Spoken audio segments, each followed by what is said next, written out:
जब इस्लाम की इब्तदा हुई तो कुरैश के दो लोग हज़रत उस्मान गनी और अबू जहल।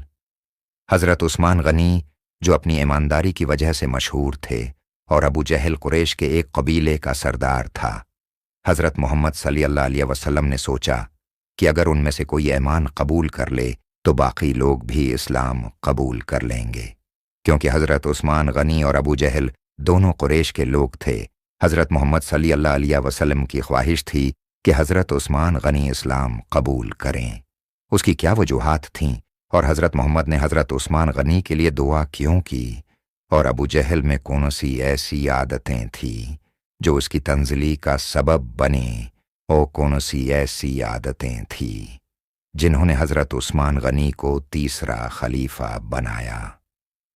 उस वीडियो में आपको आपके तमाम सवालात के जवाबात मिल जाएंगे। हज़रत उस्मान गनी और अबू जहल दोनों का ताल्लुक़ कुरैश के कबीले से था जो मक्का में एक बासर कबीला था। हज़रत उस्मान गनी एक नेक दिल और ईमानदार शख्स थे जो कारोबार और मुआशरती मामलात में अपनी दियानतदारी और पाकीज़गी के लिए मशहूर थे। दूसरी तरफ अबू जहल कुरैश के सरदारों में से एक था और इस्लाम की दावत का सबसे बड़ा मुखालिफ भी था।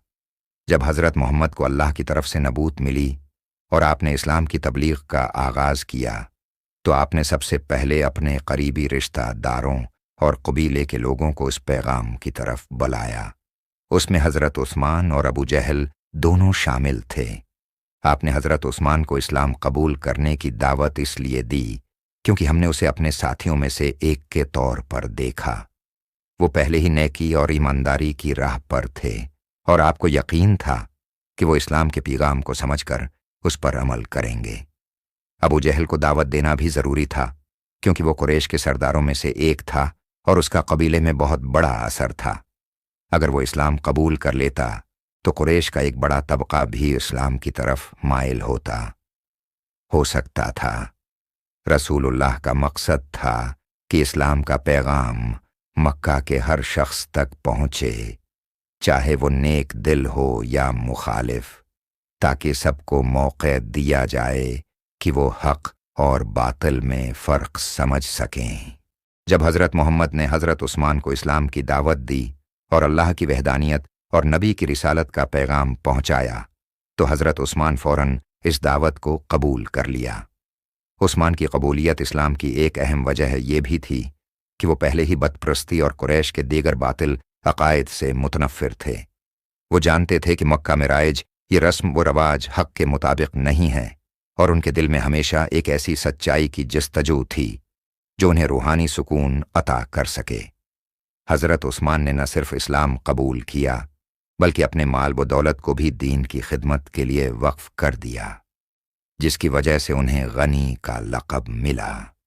उनकी सखावत और कुर्बानियों ने इस्लाम की तबलीग और फलाही कामों में अहम किरदार अदा किया।